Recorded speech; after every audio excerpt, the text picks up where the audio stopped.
से बोला सूरज भगवान की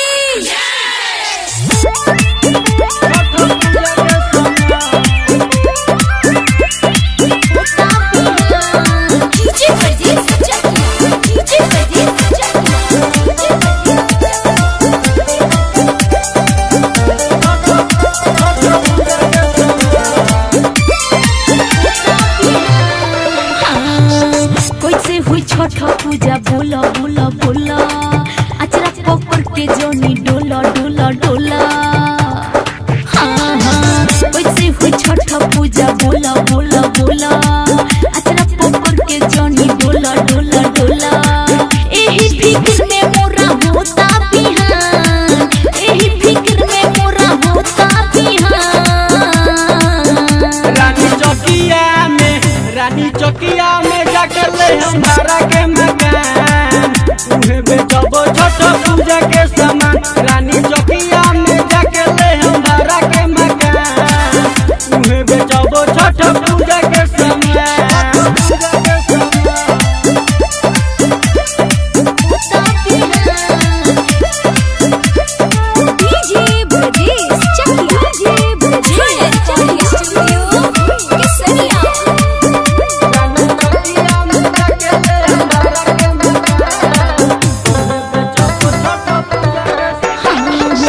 घोरे घोरी होता छठ की पूजाई तोर सत्ता मनवा हमार जी।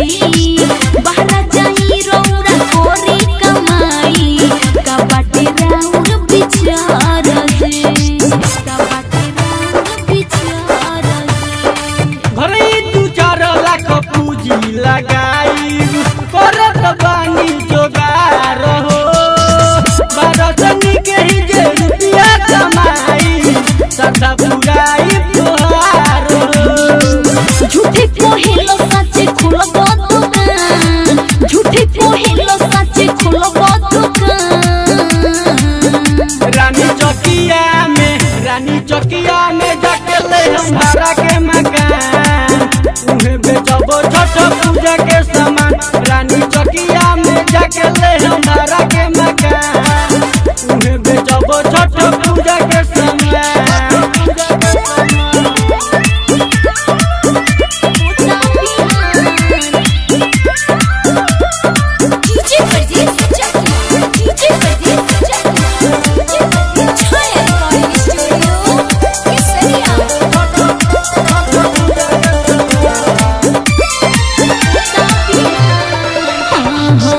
धूमधाम से कोई जाए छठ की पूजा नामा, छोटी मई हुई है सहाय जी। छोटी मई दी है गोदी में लाला नामा, घाटे पर जागरण कराई बजी, जागरण कराई बजी, कराई। राइटर अविनाश लिखी है भजनिया सूरज सरिता से गवाई बहो।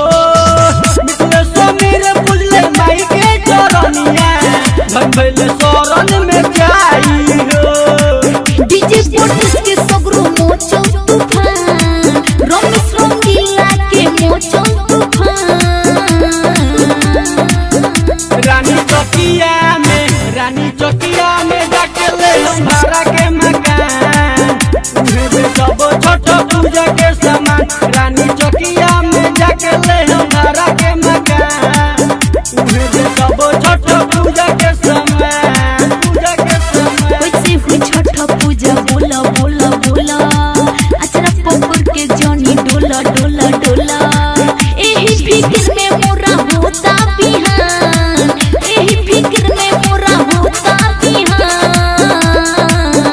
रानी चौकिया में जाके ले हमारा के मकान, उन्हें बेचबो छठ पूजा के सामान।